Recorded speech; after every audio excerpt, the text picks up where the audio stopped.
Olá pessoal,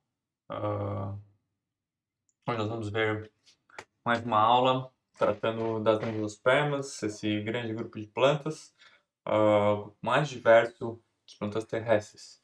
Então, a gente vai olhar um pouco a diversidade dele hoje, vamos ver, continuar a ver isso na próxima aula, dado que tem bastante coisa interessante para a gente conhecer sobre as angiospermas e a diversidade dela. Antes de mais nada, porém, eu queria lembrar com vocês, resgatar os conceitos que a gente viu de morfologia floral na semana passada, né?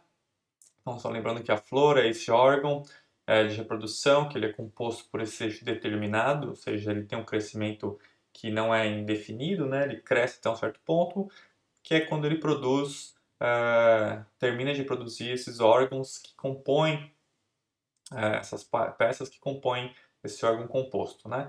Então a gente tem aí no primeiro nível as sépalas, que formam o cálice, depois a corola, que são geralmente as estruturas atrativas, que é formado pelas pétalas, um conjunto de pétalas. E no terceiro nível nós temos os estames e depois o carpelo, que inclui os óvulos e a estrutura feminina de reprodução, né? Sendo os estames a estrutura masculina de reprodução. Vale a pena também vocês darem uma olhada aí no ciclo de angiospermas novamente, para ter bem claro o que acontece dentro dessa estrutura, né? Qual é o funcionamento dela, qual que é o papel dela durante o momento da reprodução. Uma coisa que vai ser importante para a gente ver agora é em relação à estruturação das peças da flor, né? Essas peças elas são múltiplas em cada nível, geralmente, né?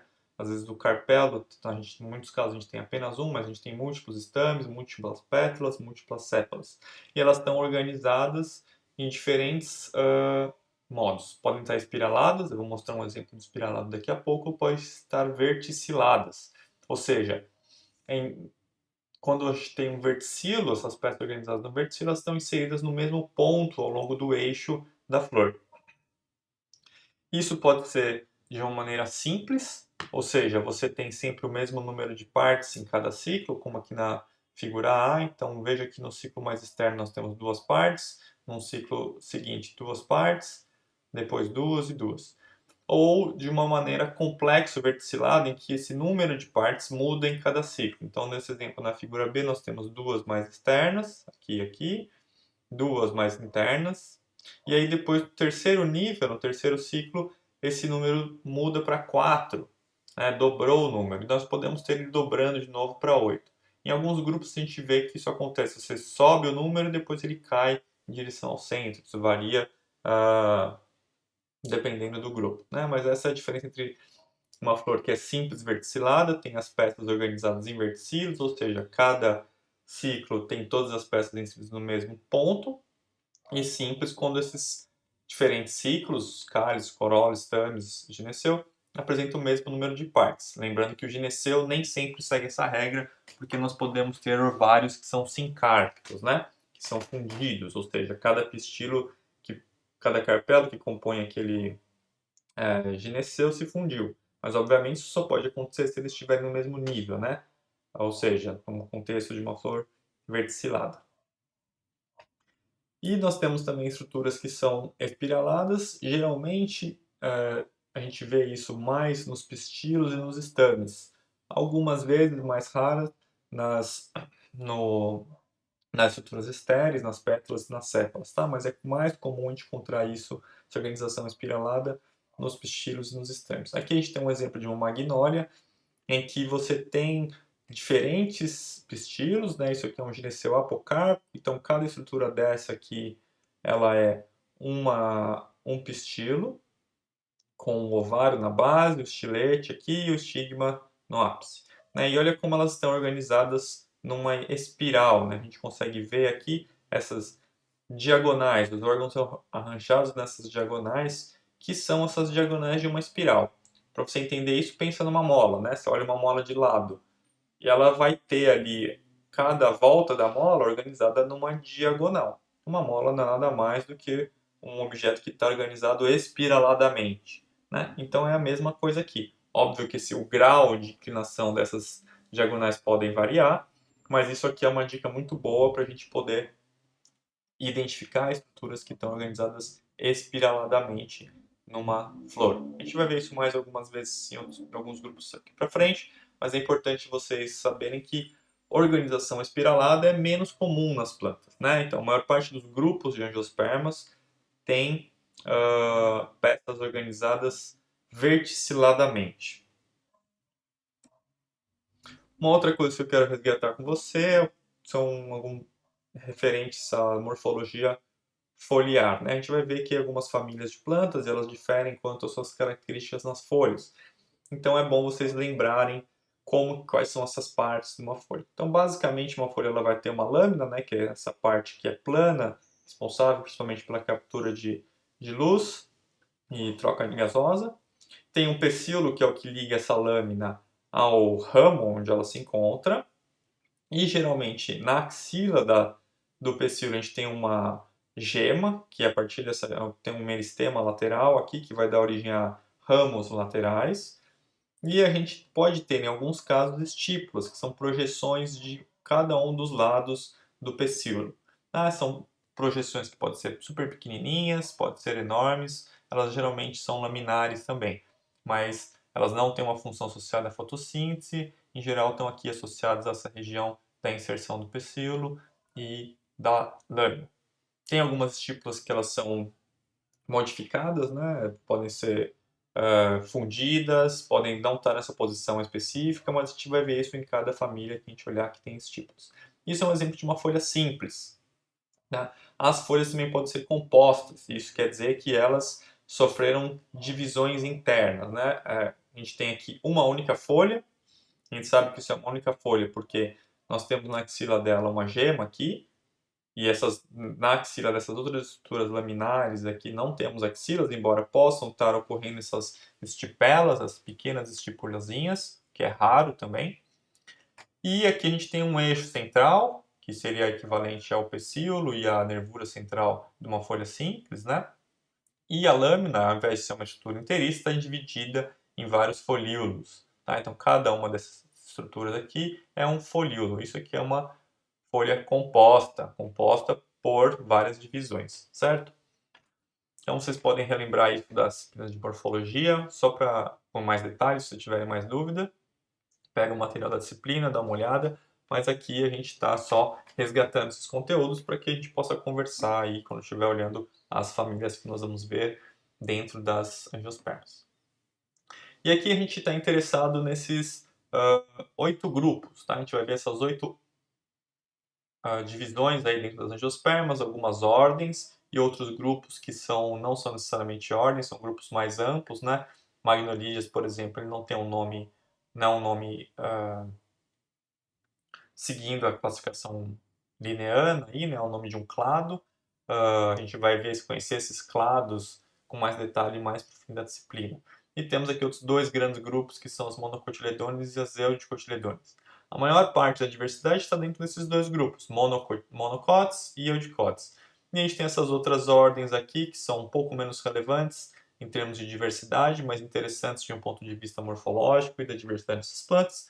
E nas magnoliídeas, que é um terceiro maior grupo aí desses 2 que a gente está olhando, tem bastante coisa aqui dentro, não tanto quanto monocotes e eudicotes, e nós também temos morfologias e famílias peculiares dentro das magnoliídeas. A gente vai começar com as amborelales, que é uma ordem que tem apenas uma única família, um único gênero, com uma única espécie. É uma espécie restrita à Nova Caledônia, mas que é muito peculiar. Dentre todas as angiospermas, ela é a única que não apresenta vasos. Né? Então, as angiospermas todas apresentam essas células do xilema, que são diferenciadas em vasos, que são células que têm uma condução mais fácil para água e nutrientes. E nas amborelares a gente vê apenas traqueídes, que são células que a gente vê nas gimnospermas, nas samambaias, por exemplo, e aqui nas amborelas, tá? Muito diferente das outras angiospermas, a gente vai entender que interessante que isso é mais para frente. Além disso, essas flores elas podem variar no número de partes, elas podem ser pentâmeras ou octâmeras. Isso quer dizer o quê? Elas podem ter 5 a 8 partes no cálice, na corola, e também variações disso no gineceu e no androceu. Essas plantas são diclinas. Isso quer dizer o quê? Plantas diclinas são aquelas que têm flores com sexos separados. Você vai ter uma flor masculina e uma flor feminina. Nessa imagem a gente está vendo a flor feminina. Temos aqui, ó, esse gineceu apocárpico, diferentes pistilos, um do lado do outro, ovário com estigma no ápice. A gente não tem um estilete muito desenvolvido aqui. E é muito comum também a gente ver 1 a 2 estames estéreis nessas plantas, nas flores femininas. Tá? Então, monoclinas são as plantas que têm flores hermafroditas, ou seja, tem os dois sexos numa única flor, mono, e diclina, que tem os dois sexos em duas flores, né? Por isso esse di. Você precisa de duas flores para você ter os dois sexos. Então, as flores aqui são unissexuadas. Aqui no exemplo da flor de amborela, que é masculina, e que a gente vê os múltiplos estames dela sem um gineceu aqui no centro. E é interessante notar que essa planta aqui tem uma filotaxia espiralada. É um exemplo de planta que tem as partes organizadas em espirais, né? Então aqui a gente vê no desenvolvimento dessa planta, essa imagem dos estames, em que você consegue reparar se formando uma espiral aqui, né? Você nota que os estames não estão todos desenvolvidos ao mesmo tempo e que os mais desenvolvidos são aqueles mais basais e que estão formando essa espiral, né? O desenvolvimento vai seguindo a ordem dessa espiral aqui, tá? Então, muito interessante ter essa filotaxia espiralada nas amboreláceas. A gente vai passar agora para a ordem Nymphaealis. É uma ordem que inclui 3 famílias, a principal delas Nymphaeaceae, que a gente vai ver agora. Essas 3 famílias, a maior parte da diversidade delas é aquática. Essas plantas ocorrem aí em áreas de água doce. Em Nymphaeaceae a gente tem 5 ou 6 gêneros, todos eles são aquáticos, quase 100 espécies. Com certeza todos vocês já viram essas plantas aqui, então qualquer laguinho, jardim botânico, qualquer área que tenha se preocupa um pouco com paisagismo, uh, tem essas plantas dentro de um laguinho, né? São bem comuns e todas elas vão ter essa filotaxia floral complexo verticilada. O principal exemplo de família de plantas com filotaxia floral complexo verticilada vem aí das Nymphaeaceae. E aí que a gente pode entender isso um pouco melhor. Notem essas 4 estruturas aqui mais externas são o cálice, então a gente tem 4 partes no cálice. Já na corola, a gente vai ter 2 ciclos na corola. Um com 4 partes, um ciclo mais externo. Essas 4 partes inseridas no mesmo verticilo. E depois um segundo ciclo de corola, que a gente tem aqui, ó, 1, 2, 4, 6, 8, 9 talvez partes. Né? Era para ser 8, mas enfim, temos aí um pouco mais do que era esperado nesse exemplo aqui. Mas o que acontece é que aumentou o número de partes dentro desse ciclo. Né? Aqui a gente tem uma certa aberração por causa dessa variação que não é o dobro exatamente, como a gente viu naquele diagrama, mas o que importa é que existe essa variação. E aí quando a gente olha depois para os estames, isso vai estar acontecendo também. Então, um exemplo de filotaxia floral complexo e verticilado, em que o número de partes em cada verticilo aí não é necessariamente o mesmo, especialmente nos verticilos estéreis. Vocês vão ver em muitos livros falando que essas flores têm perianto espiralado, e isso está errado, tá? Isso era uma análise baseada em análises muito superficiais da morfologia floral dessas plantas, e hoje está bem claro que eles é um perianto complexo verticilado. Então tomem cuidado com a literatura referente às flores das ninféaceas. Uma outra coisa interessante aqui nessas plantas é que elas têm esses estames laminares, né, e que mostram como, de certo modo, os estames são também variações das pétalas, que são variações de folhas, né? Todos os órgãos da planta, de maneira geral, são folhas modificadas. Então aqui a gente tem uma pétala e conforme você vai mudando os ciclos de estames ali dentro das ninféias, você vai vendo esses estames ficando cada vez mais parecidos com os que a gente conhece, com um filete cilíndrico e a antera no ápice, né? Mas tem todo um grau de variação aqui dentro de uma mesma flor, que você pode ter um estame laminar bem mais parecido com a corola do que com um estame típico. Um bom exemplo aí de planta que pertence a essa família são as Vitórias régias, né? Então essas plantas aquáticas, essas folhas enormes que flutuam ali em áreas, em lagos, às vezes em áreas mais paradas de rios. O terceiro grupo que nós vamos ver são as Austrobeleiales, é uma ordem pequena também com 3 famílias. Austrobeleiaceae, Schizandraste e Trimeniaceae, a gente vai ver só um exemplo dentro delas. E são plantas que também filotaxia floral espiralada, né? Embora quando a gente olha aqui para essas plantas, elas parecem aparentemente verticiladas, tá? Porém, quando você olha para o desenvolvimento, você consegue notar que elas são espiraladas, né? Que, como eu mostrei para vocês naquele exemplo anterior, você consegue ver aqui uma espiral de que organiza o desenvolvimento das partes dessas flores. Então, nesse exemplo aqui de baixo é mais fácil com os estames, né? Então você tem esses números mostrando a ordem de formação desses estames, né? 1, 2, 3, 4, e aí você vai assim por diante seguindo essa espiral aqui até chegar no gineceu, que não está organizado periladamente, mas todas as outras estruturas da planta estão. Você não consegue reparar muito facilmente que ela é espiralada porque a distância entre a inserção de cada uma desses órgãos é bem pequena. Então, quando eles estão todos formados, expandidos, você parece que a planta tem essa estruturação verticilada, mas não, quando você olha o desenvolvimento, você vê que elas estão sendo formadas a partir desse padrão. E outra coisa legal é a presença de um gineceu apocárpico, né? Então aqui é o início do desenvolvimento dos carpelos. Você nota que esses carpelos aqui, ó, todos separados, se formando para compor aquele gineceu.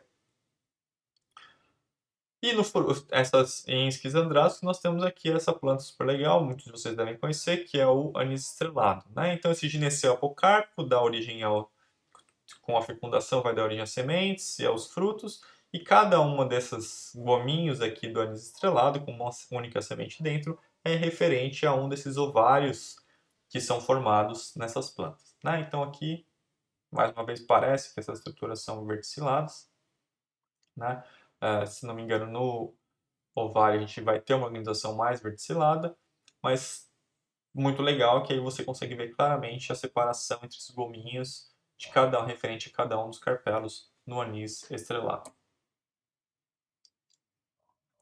Muito bem, vamos dar uma olhada agora nas magnoliídeas, que é um segundo grupo, o terceiro grupo mais importante de diversidade dentro das angiospermas, né? Os primeiros é o Euticotiledôneos e Monocotiledôneos, e em terceiro lugar as magnoliídeas.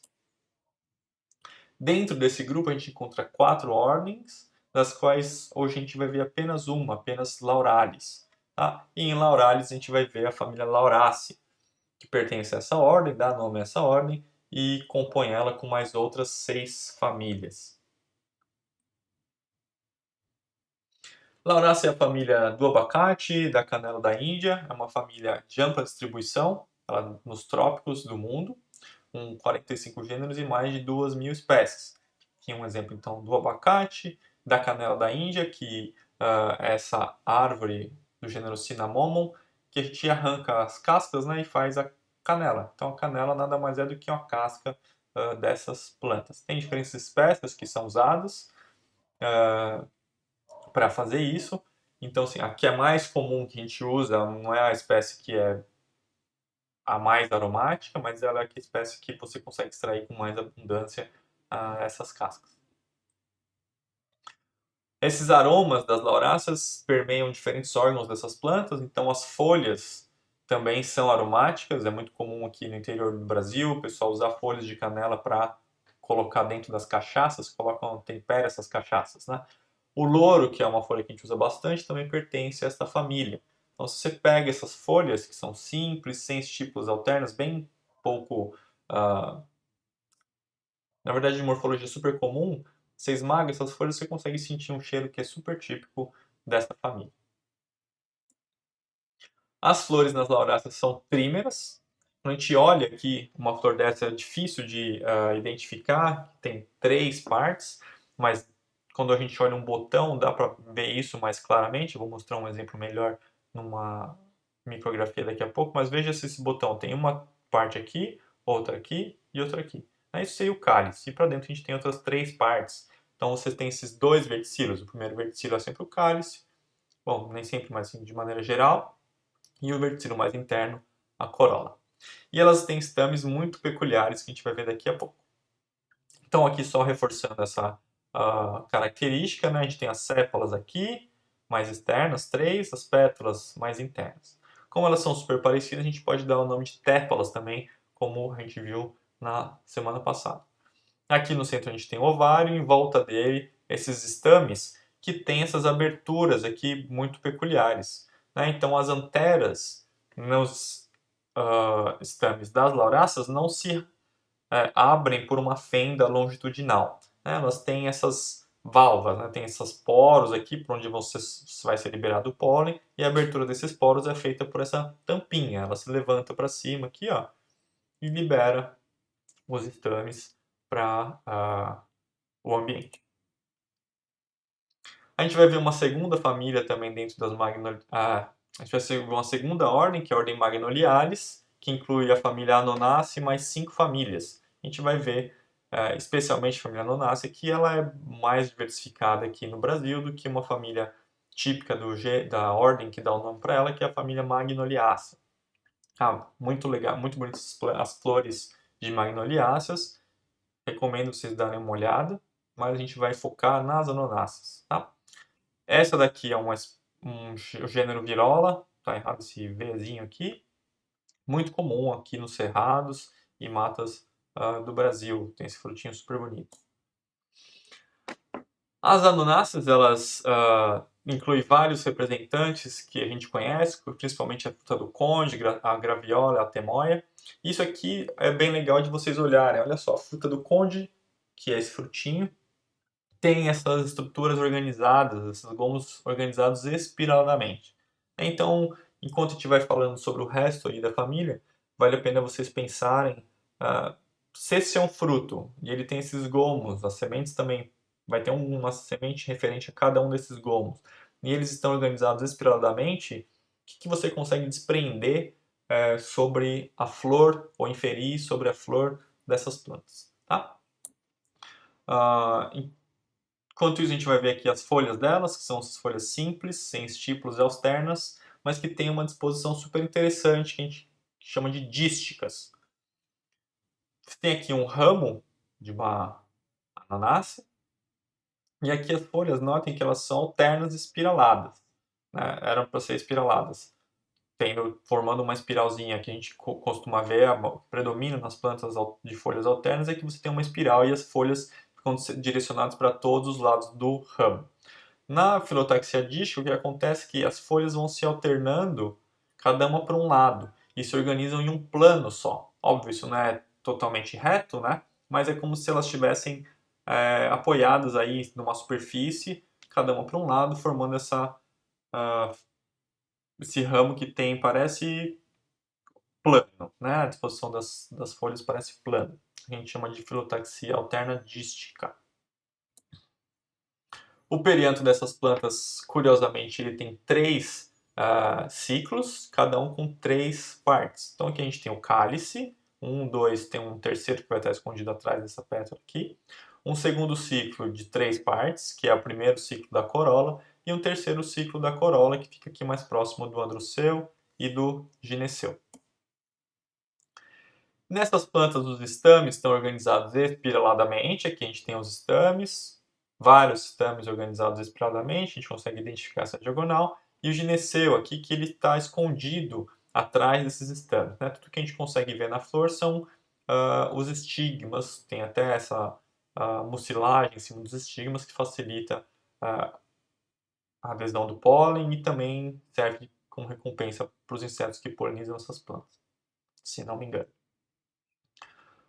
E aqui a gente tem um gineceu que é apocárpico, com pistilos espiralados, que é o que dão origem àquele fruto da fruta do conde. Então, o fruto da fruta a fruta do conde tem aqueles gominhos espiralados, porque o gineceu dessas plantas é apocárpico. Cada gomo daqueles ele é referente a ao gomo de uma referente a um dos pistilos, certo? É o que acontece durante o desenvolvimento do fruto é que eles se concrescem, se ficam todos presos um dentro do outro. Mas é muito fácil, né? Quando você está comendo uma fruta do conde, você vai separando ela, aqueles gomos todos que são cada um referentes a um ovário. Legal, então agora a gente vai dar uma olhada em Chloranthalis, que é uma ordem que tem poucos representantes, na verdade apenas a família Chloranthaceae, com 4 gêneros e um pouco mais de 70 espécies. E o legal das Chloranthaceae é que elas têm uma morfologia super peculiar em comparação com as demais angiospermas, principalmente nas suas flores. Elas podem ter flores que são uni ou bissexuais. Nesse exemplo aqui com as carinas, as flores são unissexuais. Então aqui a gente tem uma flor masculina e uma flor feminina que só tem o gineceu com o estigma no ápice. E aqui só a antera. Tá? A gente sabe que essa flor masculina tem só um estame porque tem uma bráctea na base dela e tem uma outra bráctea na base da flor feminina. Não é uma única flor com apenas um estame e um carpelo. Essas brácteas são como se fossem folhinhas que tem uma gema na axila e essa gema que dá origem às flores, né? A bráctea são folhas modificadas, super reduzidas. Né? Então lembra quando a gente olhou ali para a morfologia das flores, das folhas no início dessa aula, a gente tinha uma gema na axila de uma folha. Né? A mesma coisa dá origem às flores, dado que elas são ramos, né? Ramos bem curtinhos. A gente tem é, uma bráctea aqui, que é uma folha super reduzidinha, e na axila dessa bráctea tinha uma gema que deu origem a esse único estame da flor masculina. Aqui tem uma outra bráctea que na axila dela tinha uma gema e deu origem a essa flor feminina com apenas um carpelo. Tá? E agora a gente pode passar para Ceratofilares, que é um outro grupo que também não é muito diverso. Inclui apenas a família Ceratophyllaceae com o gênero Ceratophyllum e suas 6 espécies. Esse é um gênero que é muito comumente utilizado em aquarismo, né? O pessoal coloca essas plantas que são aquáticas dentro dos aquários, forma esse ambiente super bonito, elas ficam se mexendo ali, essas folhas super filiformes, fininhas, né? As plantas bem legais para esse tipo de coisa. Aqui a gente também tem um exemplo interessante de grupo com flores unissexuais e sem perianto. As flores vão ter só um estame ou só um carpelo também. Aqui um exemplo de flor masculina, né? Então várias flores masculinas juntas aqui dentro dessa inflorescência, tá? Nas ceratofilares. E essa é uma grande pergunta que existe dentro da evolução de plantas, se é relativa à relação entre as ceratofiláceas e as nossa, outra família que a gente acabou de olhar ali, que eu esqueci o nome. Que é se essas plantas com perianto super reduzido, com flores unissexuais, estão relacionadas entre si ou não. Né? Será que isso é uma característica que ocorreu para esses dois grupos por conta de um relacionamento filogenético entre eles? Ou será que isso é uma convergência evolutiva? Aí agora a gente vai começar a passar para um dos maiores grupos de angiospermas, que são as eudicotiledôneas. A gente vai ver só parte das eudicotiledôneas hoje e depois vamos continuar na semana que vem olhando para as monocotiledôneas também. Mas antes disso a gente vai fazer uma pausa, você pode dar uma descansada e a gente evita que dê pau nesse vídeo.